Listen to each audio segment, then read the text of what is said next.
And good morning, everyone. Thank you for joining us for another great spotlight session. Today we have New Jersey Fire Sprinkler Advisory, right? Yeah, National Fire Sprinkler Association or There New it Jersey is. Fire Sprinkler Advisory Board. There it is. Yeah. Two separate entities. Thank you. They're gonna do a give us a rundown on what they do, how they help their clients, how they can help us. A little bit about everything that they have going on. So I'll let those guys take it away because they're the pros, right? I Thanks. appreciate it. Thanks for Thank you. coming on, Thank you. guys. I really appreciate it. Our pleasure. So my name is Dave. I'm the New Jersey coordinator with the National Fire Sprinkler Association. I have with me today Frank Ellis, who's the Philadelphia area coordinator. A little about the NFSA. So they've been around since 1905, represents the wet fire protection space. So what does that exactly mean? So what our day could potentially look like, we could be fighting for better fire protection legislation and having to testify in Trenton.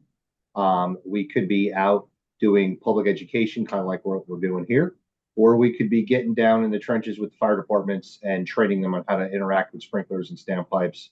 Um, Lots of training, lots of outreach, lots of education. So that's a little bit about what we do at the NFSA, and it is national. So there's teams all over the country.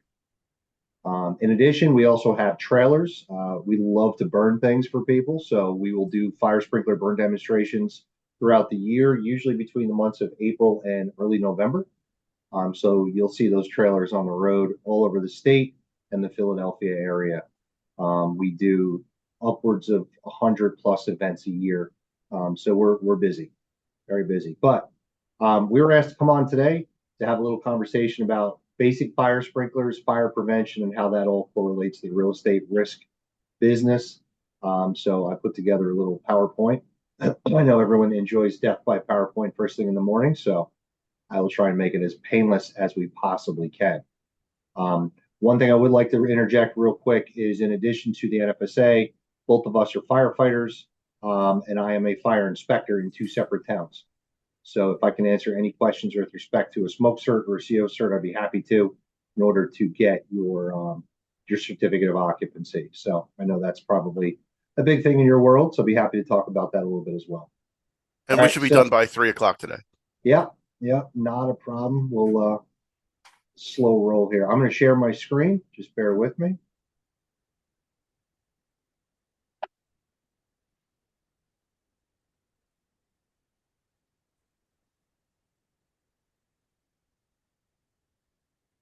I'm used to Teams. Zoom is moving a little slow, so just bear with me. All right.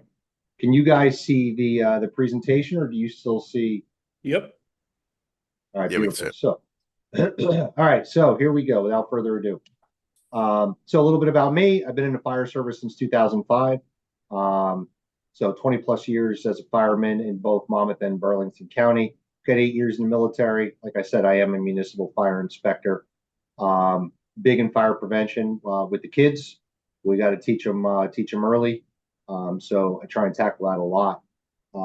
Both Frank and I work with the SFPE, which is Society of Fire Protection Engineers, and also, as mentioned, the New Jersey Fire Sprinkler Advisory Board. So I've got a toe in a bunch of different ponds here. All right, so let me just get this out of the way. There we go. So we're going to nerd out real quick. So let's talk about fire. So Hey, what hey, basic? Dave, Yeah, you're still on the main screen. Your presentation isn't up. yeah. So we're going to do a little switcheroo here. We're going to move this one over here. I have several monitors, so that is part of the problem. And like I said, we don't use Zoom, so bear with me.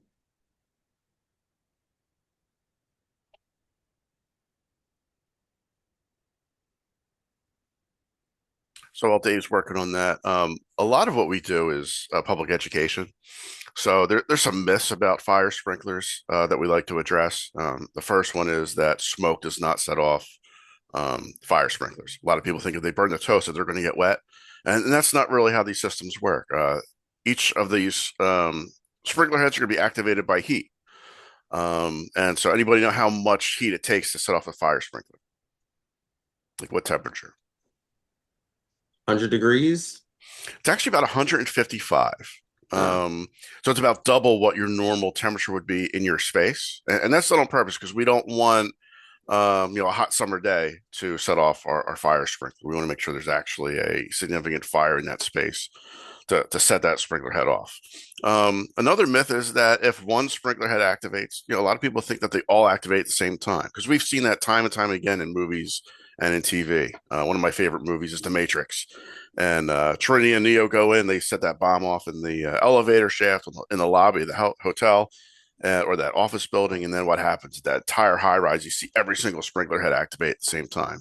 And that's BS. That is not how a typical fire sprinkler system works. About 96% of the time, if you do have a fire in a sprinkler building, it's controlled by two sprinkler heads or less. So they're quite efficient, and they're going to direct the water directly at the seat of that fire. So, Good to go. all right, take it away. All right, so this is what I was mentioning. You can see me now on screen, correct? Yep, Yes. perfect. Beautiful. All right, here we go. So, what exactly is fire? So we're going to start with the science and build from there. So there are three components that actually make fire. There's heat, there's oxygen, and then there's fuel. So for us to control the fire, we obviously don't want to remove the oxygen. We nobody will be able to breathe. We can't remove the fuel because what is fuel when it comes to fire? Everything, including us. Everything is fuel. Whether it's your house, whether it's a car, whether it's a person, unfortunately, everything is fuel when it comes to fire. The heat, however, when it comes to fire sprinklers, that is the one leg that we control. When we can cool that fire, we remove that leg of the triangle, and then therefore the fire disappears, scientifically speaking.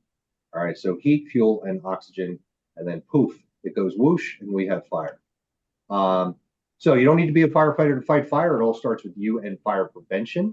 So there are some safe practices and some measures that we can take to practice good fire prevention and whatnot. So what does this mean for you? Why does this matter? So in the context of the realtor's office, this ties in the risk, the safety, disclosure, and property value.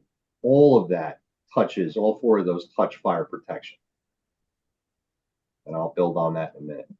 All right, so just to build a little bit on what Frank already said, so modern fire reality. So basically, flashover happens in less than 5 minutes. I will show you what that looks like in a few minutes. But basically, the Cliff Notes version is what is flashover. So that is when everything in the room becomes the same temperature, and then everything ignites, and the entire space, floor to ceiling, becomes fire. That could be upwards of 1,000 degrees at the ceiling. That is a non-survivable situation. Whether you're at home sleeping in your jammies or I'm standing in that room with my bunker gear on, a bottle, and a mask, it's not survivable. So flashover is very bad. We do not want that to happen. Lightweight construction, it fails faster because there's really not much to it. I know I'm sure you guys have sold newer homes versus old legacy style homes. The older stuff from the 60s, 70s, and 80s is built like a tank versus things that are constructed today with modern materials. They're they're a little unnerving on how things are built today. And then there were response. So the national average response time for the fire department to get to you is 10 minutes. This, what we refer to as flashover, believe it or not, is happening between 3 and 5 minutes. That's why it's absolutely crucial that we have both sprinklers and smoke detectors to assist us and keep us safe. All right. So with flashover, if you understand the fact that smoke is unburnt fuel, that couch catches fire, produces a lot of smoke within that living room. All that smoke is waiting to be ignited. And so as that temperature continues to rise within that space, once it reaches a certain point, all that smoke then just violently erupts into flame. And again, that is not a survivable event. So something I'm sure you guys are familiar with, smoke detectors. So this falls pretty big in Frank's wheelhouse, and he's going to fill in the blanks for me. But a couple statistics I just want to share with you. So 3 out of 5 home fire deaths result from fires and occupancies without working smoke detectors. So 1/3 of home fire deaths result from fires in which no smoke alarms were there at all. And the risk of dying in a home fire is cut in half if your home does have smoke detectors. Now, right down here, I want to emphasize these 2 bullets right here. So, number one, the presence of a working smoke detector in a home reduces the risk of dying by 50%. More importantly, close to 1,000 people die annually in house fires simply because they don't have smoke detectors.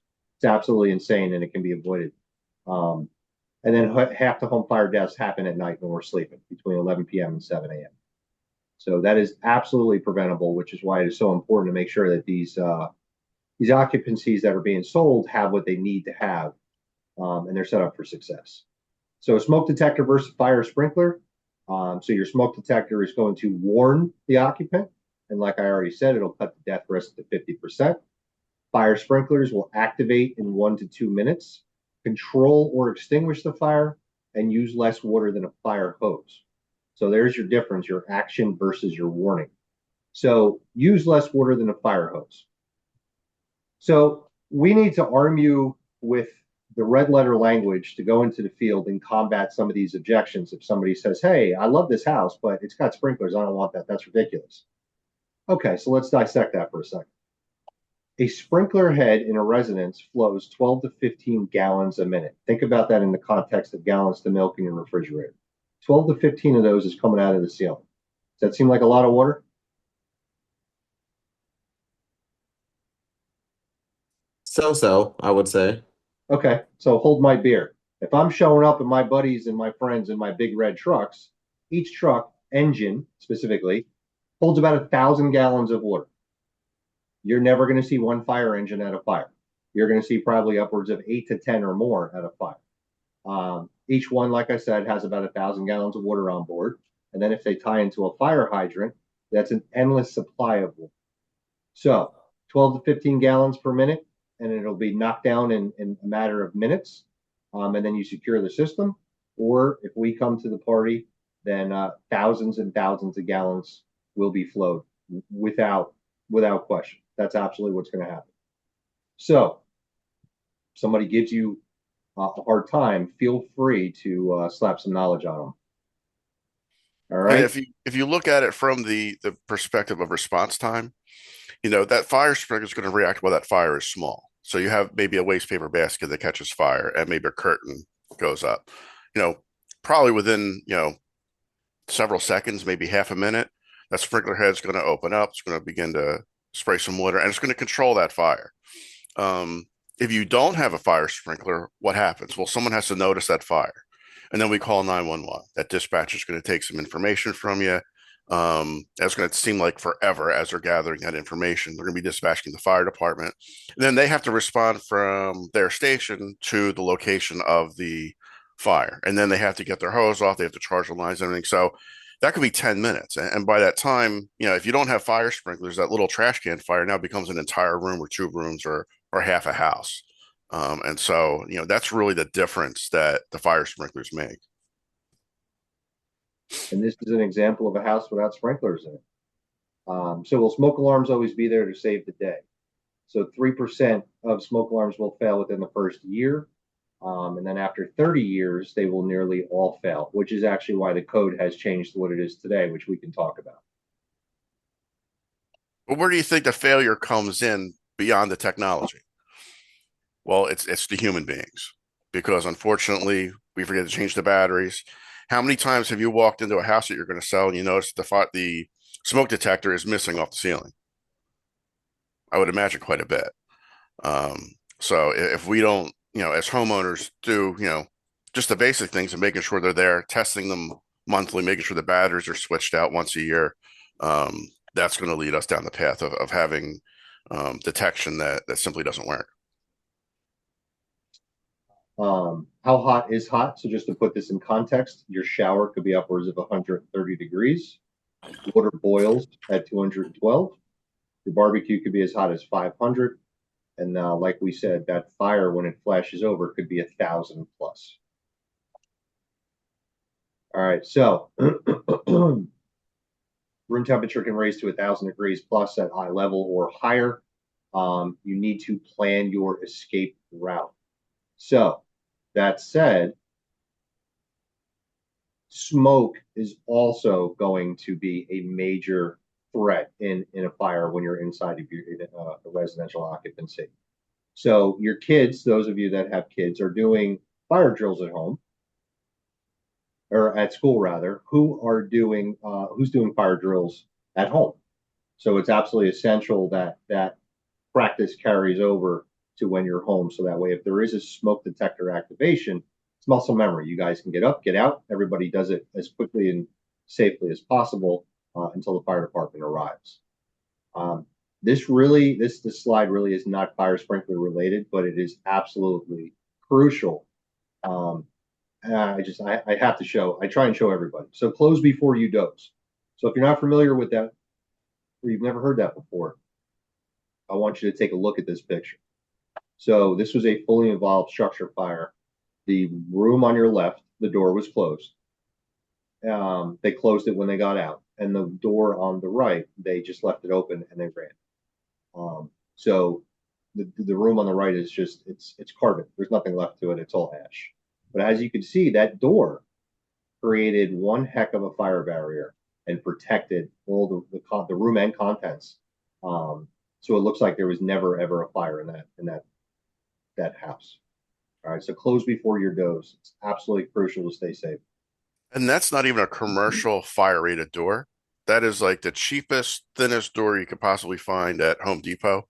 That's still going to buy you 10 to 15 minutes of time to either be rescued or protect the interior of that room during the event. Just as a curiosity, is it just because people tend to sleep with their door open? Is it a common trend, and that's why the statement? Yes. Yeah. Even like that cheap little door will help protect that space. People typically sleep with their doors open, so um, you know, smoke will travel throughout that entire home as long as those spaces are open. So one of the things that we like to do as firefighters is compartmentalize the fire, keep the fire contained to a certain room. That really helps. In fact, that's one of the strategies you'll see in larger buildings that have fire doors. Those fire doors will automatically close when the fire alarm activates, and that's the same principle is to compartmentalize that fire, keep it within that space, and not allow it to get out. And just as important, not allow the smoke to get out and transmit through that entire space because that's really what kills people is the smoke as opposed to the fire. So we keep saying the word flashover. So I thought it was only fair if I actually show you what that looks like. Now, this is one of the demos we do in one of our trailers. We have two 8x8 rooms. One will be protected with a fire sprinkler, and it's got a couch, a chair, TV, an end table, carpet, stuff on the walls. We really dress it to look like a bedroom or a living room. And then the other side is the exact same thing with no sprinkler. And we will allow that to burn until it goes to flashover. So what I want you to think about when you're watching this is this is happening between 2 and 5 minutes. And there's a reason for it, and it's because of all of our stuff. So all of our stuff is synthetic. If anybody knows anything about synthetic material, there's petroleum in synthetic material. It's going to burn a lot hotter, faster, and off gas 200% more toxic smoke than, say, clean material like pure cotton. So back in the day of our grandparents, their furniture, that super duper well made, heavy, wooden, cotton batten, couches, and things of that nature, the flashover phenomenon or process would take close to 30 to 40 minutes to happen because it was so slow burning. But today, because of everything being synthetic and all the plastics we have with our devices, it's happening between 2 and 5 minutes. So it is extremely unsurvivable, dangerous, and there's a major difference. And as we just keep getting more and more plastics in our life, it's getting worse and worse. So this is a quick demo fire department did in an abandoned occupancy. Now, mind you, all they're burning, it looks like, is 2 pallets with a little bit of what we call Excelsior. But I want you to see how quickly this is going to grow. Imagine if there was a full set of furniture in this room and what that would look like.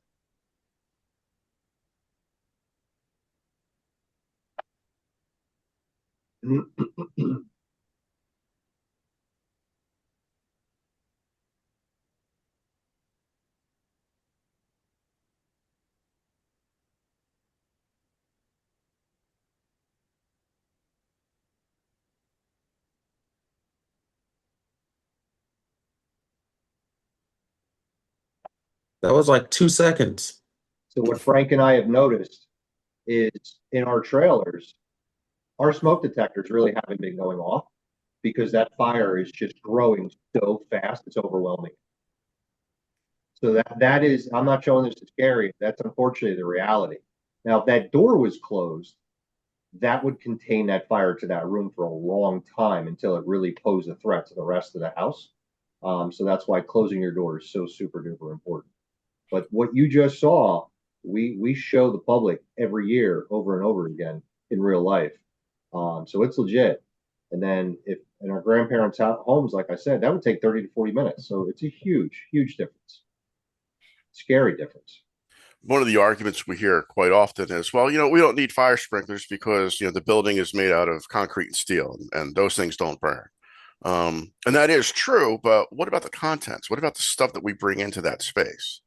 Um, so it's not really the fear of the building itself burning. It's the fear of the contents within those spaces burning. And where are the people? We're cohabitating. We're in those spaces with all of those different products. So the national average response time for the fire department to get on location to the house fire is 10 minutes. Flashover is happening between 2 and 5 minutes. So, well, I mentioned this before. Does your family have an escape plan? We always encourage everyone we talk to. Like I said before, I'll reiterate it, the kids are doing fire alarm drills in school. They should be doing them at home. They should know how to get out of the house the same way every single time. Because as you saw in that video, your visibility is probably going to be terrible if it's real. And then we say, get outside, stay outside, go to the same spot every time. And as soon as you see that first red vehicle, you tell them who's not there, or if everybody is there, and if you still have pets inside. All right, so just a good message to convey. All right, so make an escape plan and practice, practice, practice. This picture was one of the fires in my town that we went to. That growth was pretty quick because there was hoarder conditions inside, but that's a real life picture of what it could turn into. Now, mind you, this fire started in the back of the house, and you can see it pushing out the front door, and it did not take very long for that to happen. So to have this life-saving technology, both smoke alarms and sprinklers, is really the winning combination. All right, so do you have enough time to get out safely? Fire sprinklers buy time, and time buys life.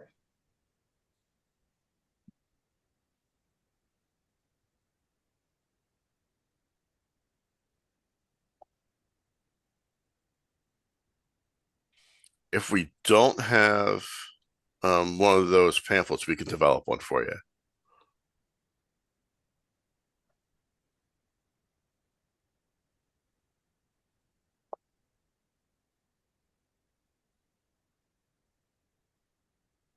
The video is pretty choppy through Zoom.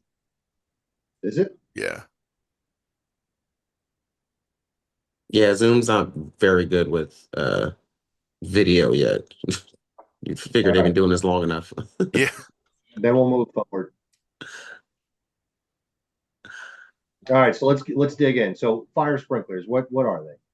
Over 80% of the fire deaths occur in the home. Sprinklers save both lives and property. Basically, what we tell people is it's like having a little firefighter that lives on the ceiling at all times. The two things that I absolutely need you guys to take away from this that Frank said in the very beginning is there's two facts, two bullets that I need to arm you with. Number one, smoke will not set off a fire sprinkler, only heat. You see this red thing in the middle of the sprinkler? That is a red frangible bulb. Red is a very specific temperature that's going to break at. They come in different colors, and I'll show you something to build on that in a second. But heat will only set it off, not smoke. And if one goes off, they do not all go off at the same time.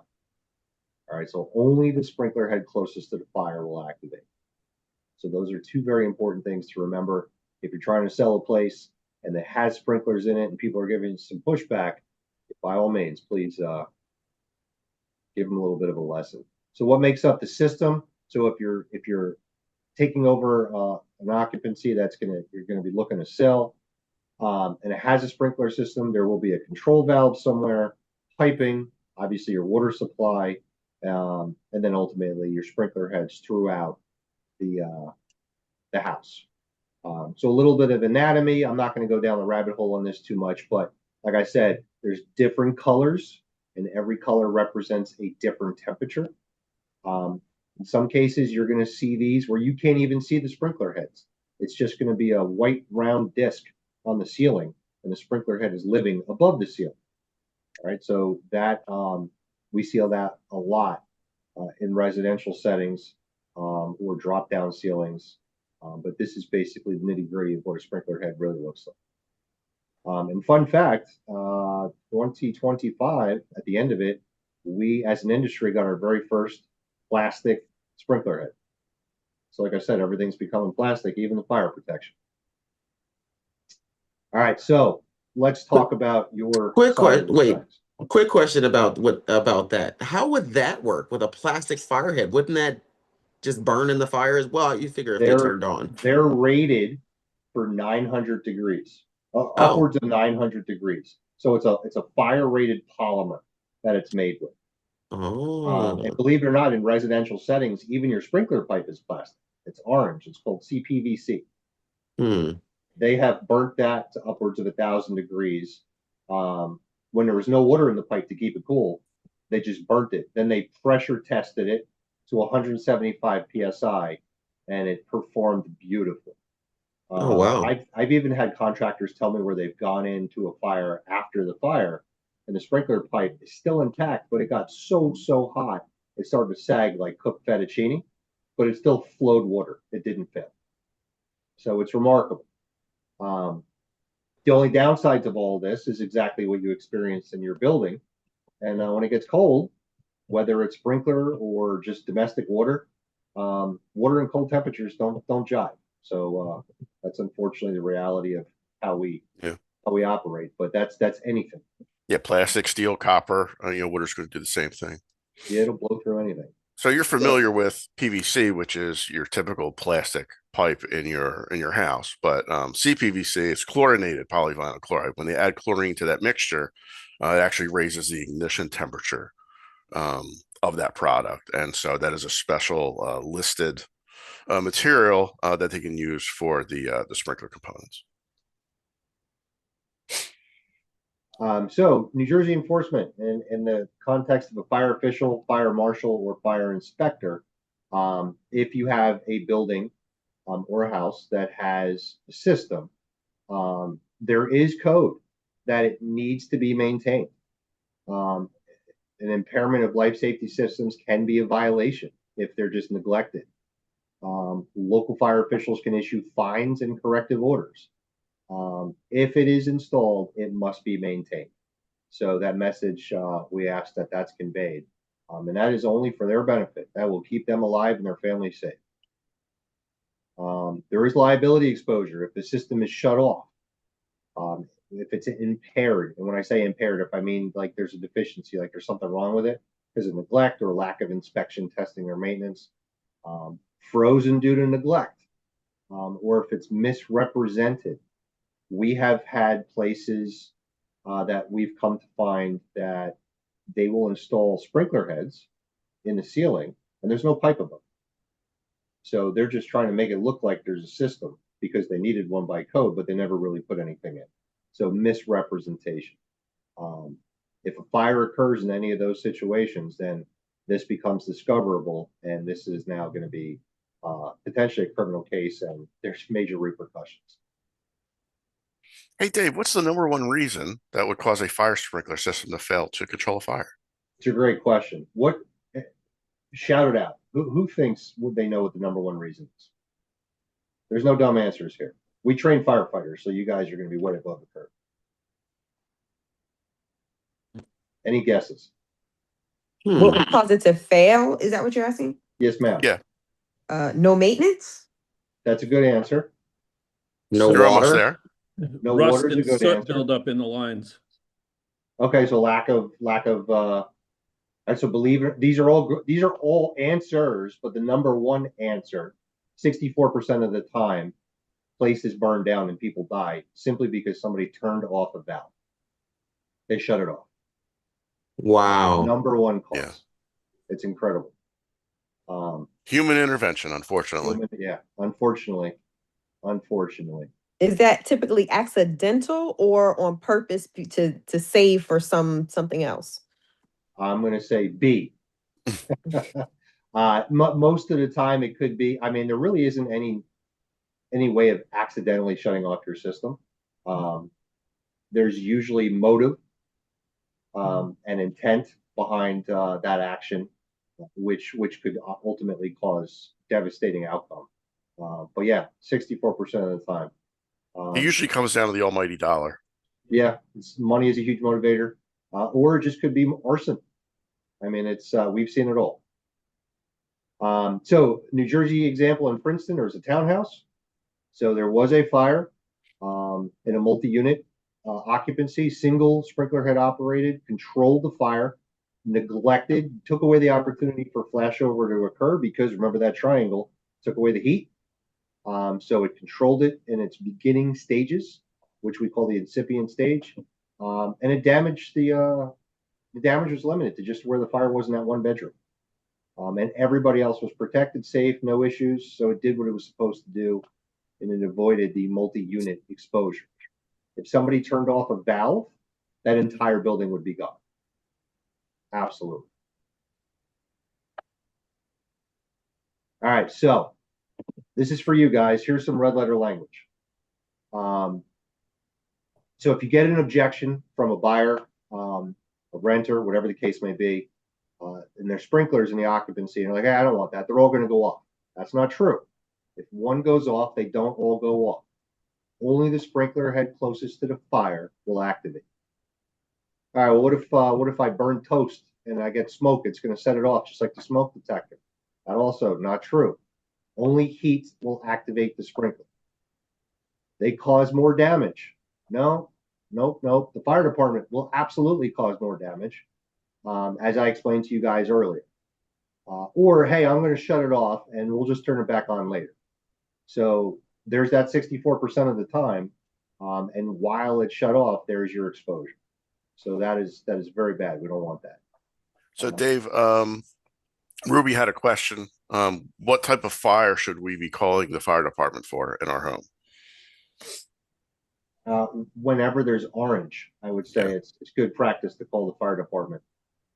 So even if you have a smell of smoke, you should contact the fire department. I've been on some calls where you can't see the fire, but you can smell something funny. And the fire has been trapped behind the wall because of the electrical wiring. Mm. All right. It could be coming from the attic. It could be coming from the basement. Yep. It could run below the floor because that is an open void space. I mean, you just don't know. But if you feel or you smell or your senses say, hey, there's something going on here, I think I should call somebody. Don't hesitate. That's what they're there for.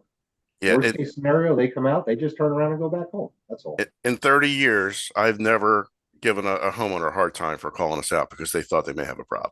I'd much rather have you call me early and we get there and find out, hey, just, it's not a big deal, or, catch that problem before it gets too bad. And sometimes it's just a matter of the fire department giving that homeowner some education. And that's really what it comes down to. So, we're happy to come out and help you for any, fire related issue you may be having. Thank you, Frank. One of the things that drives me crazy, I know at a certain point, when you do a change of occupancy for homeowners, they have to have a fire extinguisher. To the best of my knowledge, it doesn't require it. There's no place that it has to be. And are we training homeowners on how to use fire extinguishers? No. And so sometimes they're getting themselves jammed up. They're like, oh, I have the fire extinguisher. I can, um, put that fire out myself. And they can't, or they don't know how to use it. Or I've seen some people place a fire extinguisher right next to their stove. They have a stovetop fire and they can't get to the fire extinguisher because it's now behind the fire. So we always recommend, if you have an issue, um, you know, close the door behind you, get outside, call 911 and let us come out. Somebody asked if we charge for our services. Typically, we don't. We may charge, the insurance company some recovery fee at some point if you do have a significant fire in your home, but for the routine, stovetop fire or something like that, we're typically not charging people. But that really is up to each jurisdiction. So I don't want to speak for the entire fire service, but I mean, typically we're not charging residents for a response. I can tell you the two towns I run with, we do not. All right, I'm going to get through this checklist, and then I want to build on the smoke and CO cert that you guys just touched upon. So before listing, you always want to try and have a contractor or somebody get eyes on the sprinkler system. If there is one, confirm that the valve is open, make sure it's okay, there's no impairments, it's properly protected against freezing. So like it's not in a space that has no heat. And then this is huge. Encourage documentation. So I want to see the inspection documentation. Do not allow anybody to shut off the system. So these are all big deals and boxes we want to check when we're taking over an occupancy, getting ready to sell it. All right, bottom line, smoke alarms warn, sprinklers act. Time buys survivability, time buys life. Fire sprinklers buy time and time buys life. And ultimately, we're going to reduce the risk and protect your client.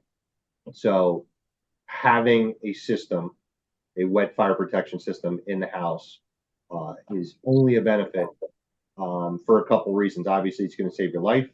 It's going to buy you that time to get out. For me, I mean, that's a reason to buy the house, just because I know that world. And that's a huge advantage for it to already be there. And that's not something I have to go in and put in myself now. So with respect to Fire Bureau and being an inspector, we follow the 2018 International Fire Code now, as of last year. Unless the town says otherwise, to get your fire cert when you're doing a resale of a home or a rental property, you do not need a fire extinguisher anymore. It is not required. It is required to have a smoke detector outside every livable space. So outside every bedroom, the smoke detector needs to either be in the bedroom or just outside in the hallway on every single level of the house. There needs to be at least one smoke detector on every level of the house, even if there isn't bedrooms. So if there is an attic, there is a basement, they need to have a smoke detector in there. Smoke detectors in themselves, the days of going to Walmart, Home Depot, or Lowe's, buying one that takes a 9-volt battery, those days are gone. Now they don't even sell them in the store. They have to be, they can have a battery, but they're going to be sealed and they're going to be good for 10 years. After 10 years, you take them down, you throw them away.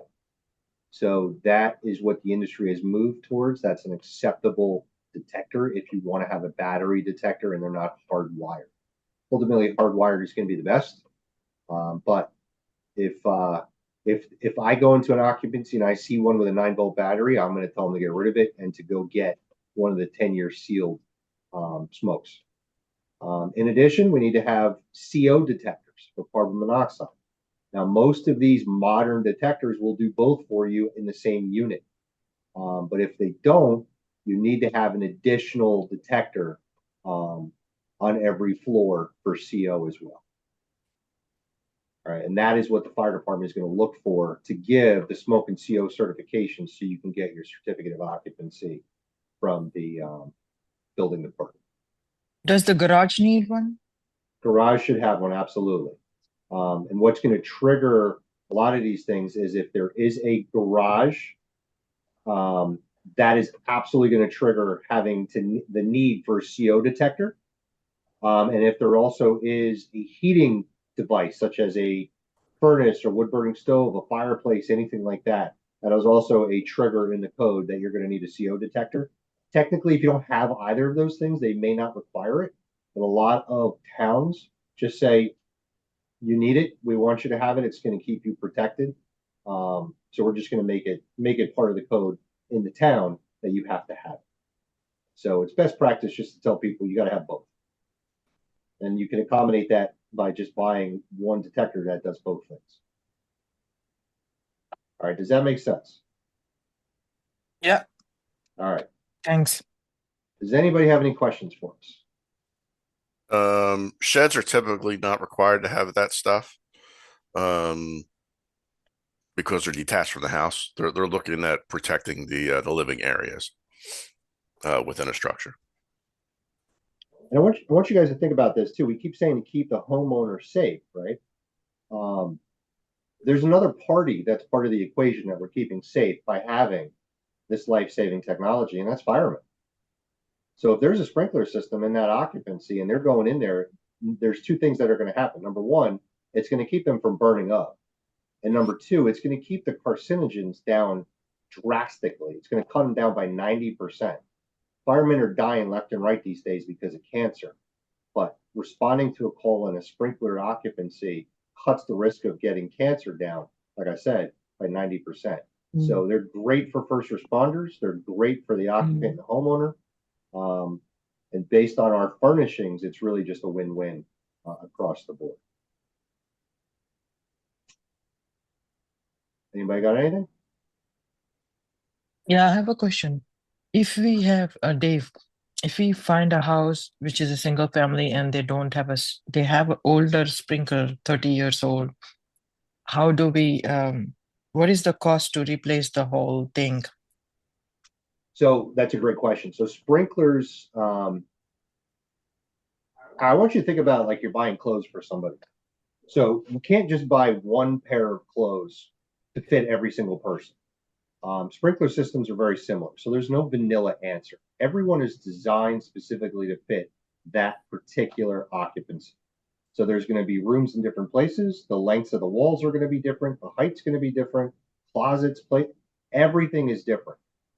Everyone is designed by a fire protection engineer and hydraulically calculated for that particular residence or that commercial building. So I can't really necessarily give you a cookie cutter answer. A contractor based on current market conditions would be the person you want to talk to. The best time to do this is if they're doing a reno and the drywall is off the walls, then that's easy. That's no different than doing electric or whatever. It's just another contractor. If they're going to do it when the drywall is on the walls, there's different ways of hiding the pipe if they don't want to see it. They can put it behind like decorative molding, which would also be cheaper than going into the walls. But unfortunately, not every system is created equal. So it's always going to be different. And just because that system is 30 years old doesn't mean it won't work. We have some significantly old sprinkler systems in buildings, and as long as they're inspected properly, they're tested at regular intervals as per the standard. And as long as they're maintained properly, they should work for many, many years. They actually, for commercial systems, every 5 years, they're required to drain the system and pull a couple key components apart and check for rust and sediment and stuff like that to determine, get an overall picture of what they feel like the inside of that system looks like. And if they discover problems, then they're going to have to do some maintenance. But if it looks pretty good, they'll just put that system back together and recharge the system, and you're good for another few years. So, for us, our organization is made up of contractors, suppliers, manufacturers. So if you guys have questions about products, if you need a recommendation for a contractor to come out and do an inspection, we always recommend that, anybody that's going out to have any work done, to get multiple quotes, whether it's one of our members or not. I think it's a good practice to have multiple quotes. So feel free to reach out to us and we can supply you with some reputable contractors to get you a quote for inspection, testing, and maintenance. Thank you. Mm-hmm. Hopefully you guys were able to get a couple tidbits out of here and add some value to some ammo in the old belt of yours for when you go out in the field. If you do come across anything when you are out there, please feel free to take down my info, shoot me an email, give me a shout, give me a call, whatever. We'd be happy to help in any capacity we can. And Dave, sorry to interrupt. I have heard about the batteries. There was a fire in Montgomery in one of the homes, and the fire actually struck because of the batteries, old batteries in the garage, and burned down the whole house. Mm-hmm. Yep. So, what do we recommend on that kind of? So the batteries, that is a hot button topic, no pun intended. So I'm sure you guys have heard of lithium ion batteries before, right? All right. So basically what's happening with these lithium ion batteries these days are in everything we have, unfortunately. Anything from an EV car to a hoverboard a kid is going to buzz around on to our cell phones. So what happens is if they're super old or if they're damaged, if they're overcharged, overheated, they could go into a process called thermal runaway. So basically, thermal runaway is one battery is going to have basically it's going to rupture, and because the way lithium ion works, let's pick on Tesla for a second. Sorry for whoever has one. So the very bottom of the car, I want you to think about a twin-sized mattress. All right. That twin-sized mattress in a Tesla holds 7,000 AA batteries. All right. So if one of those batteries experiences an overload and goes into thermal runaway, the reason why this is such a problem is because it's going to cascade from battery to battery to battery to battery, all the way until all 7,000 have cooked on. It's going to off-gas hydrogen gas amongst a bunch of other stuff, which is extremely volatile and dangerous. So in a house, if a drill battery or an electric scooter or anything like that has a lithium-ion battery that goes into thermal runaway, and then it is going to be a very violent explosion with a lot of smoke and toxic gases. And that fire is going to overwhelm the house very, very quickly. And as an industry, that's something we're combating right now and trying to remedy. Unfortunately, the batteries took the industry by storm. So we're kind of trying to play catch up at this point. So, I mean, really, if you said that fire started in the garage, that's actually probably a good thing that it started in the garage, not in a bedroom, or, near the front door. What we're seeing a lot, especially in New York City, these mobility devices like a little like e-scooter or something like that. When they come home and they go into their apartment, typically an apartment only has one door to get in and out of that space. They don't want to drag, that thing through their entire apartment. The wheels are dirty from cruising around the city all day. And so what they do is they charge them by the front door. That battery experiences a problem, it catches fire, and now it's blocking their only means to get out of that space. Or even worse, they leave it in the hallway. Yeah. In the apartment building. Yeah, there's the scooters and all. It's a big problem these days for sure. But if you had a sprinkler system, it would slow it down for sure. The NFSA has partnered with Underwriters Laboratory and actually done scientific studies. We work with all the folks in the industry that kind of have the science part of the fire protection component, and we're developing systems and processes to try and figure out how to combat this thermal runaway. Yeah, because nowadays everything is battery, and people like buying solar lawnmowers. Not solar, I mean these kind of. And yeah, by the way, solar, I heard, does they also have issues? Did there any time solar system was an thing which caught fire because of the solar system the way it is? Because that also have higher voltage. Yeah, I think in all the fires I've been to, there's only been one where there was an issue, and it's because it was very old, and it wasn't maintained, much like everything else. But otherwise, no, solar really hasn't posed a threat like the batteries are posing.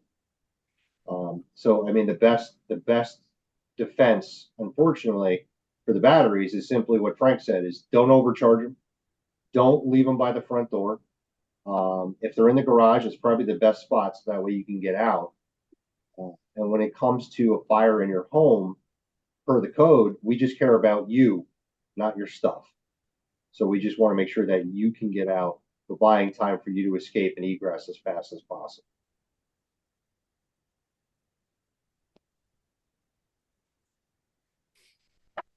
Awesome. All right. Don't hesitate to reach out. Like I said, if you guys have a sale or you see something and you have questions, we're a free resource. Be happy to chat. If you feel that there is another group that would benefit from a similar conversation, please share our information. And then the only ask we have of you is the same that I give to all my firemen: is if you do have an occupancy that has a fire sprinkler activation, whether it's a saved or whatever, please pick up the phone and let us know. That's the stuff I need to know when I go into Trenton and fight the good fight for better, safer fire protection legislation. Mm. All right, but I appreciate you all having us. Don't be strangers, and thank you very much. Enjoy the snow on Sunday. I Absolutely. have a question. One more Yes. question. Go for it. Thank you. Yeah, thank you for the great section. So I just want to know, if is it easier to install this sprinkler system in the existing home? Install sprinklers in the you cut out. What was In the an last part? existing home. Absolutely. So that's what I was referring to before. So the best time to do it is when it's being either renovated or it's brand new down in the studs. Mm. It's just another contractor. But if you're going to do what we would call a retrofit when everything is already put together, that's not a problem. Some people opt to go metal pipe and keep it outside the wall because it looks industrial and decorative. Some people put it behind a decorative molding so you can't see it, or you can run it behind the sheetrock. I mean, there's tons of options. But yes, no, you can absolutely put a system in after the house is built. Yeah, it is easier and less expensive to do it though as the house is being built while everything is open. Yeah, that's what I'm wondering. Okay. So And usually how much, I mean, the cost to the existing home? It's really dependent upon the home itself, and unfortunately, we can't give you really a good answer for that. Unfortunately, and we get that question quite a bit. But it really has a lot to do with the age of the home, the square footage of the home, and a lot of the different design features. We can't really just say, oh, it's X number of dollars to do that. The contractor would have to come out, evaluate it, and then give you a price. Yeah, that makes sense. Yeah. Okay. Thank you. Someone had mentioned about a pamphlet for realtors. If you guys are serious about that, I can certainly reach out to headquarters and see if we could come up with a like a trifold or something like that that we could provide you, or even something digitally that you could include in case a homeowner has a question about one of those systems. Yeah, that'd be great. Okay. We'd like that. We definitely benefit from that. Awesome. Yeah, this was a really awesome session. I hope you guys were soaked by all the knowledge that was dropped on you by Dave and Frank here. And I hope they lit a fire under you to have a conversation about fire sprinklers with your clients. Oh my God, so you've been rehearsing that one for a long time. I was thinking about that all night, actually. Compliments to my writer, Joel, over here. Awesome. Well, this was a great session. I learned a lot from you guys. I really glad I ran into a triple play and got you guys on here. So this was awesome. I really appreciate it. And I look forward to having you guys back on, once a season and give us a, quick go over on that fire safety. Awesome. Yeah, it was Sounds a lot good. of Our fun. Thanks, pleasure. guys. Thanks for Yeah, having Thank you us. so Thank much. you. absolutely. Everybody Thank stay you. warm like Jen over here. Jen looks very Thank you. cozy and warm over there. So I need to, got to break out my blanket next. But thanks a lot, guys. I appreciate it. You all have a great weekend. You're Take welcome. care. You Have do a the good same. one. Thank Thank you. you. Bye. Bye.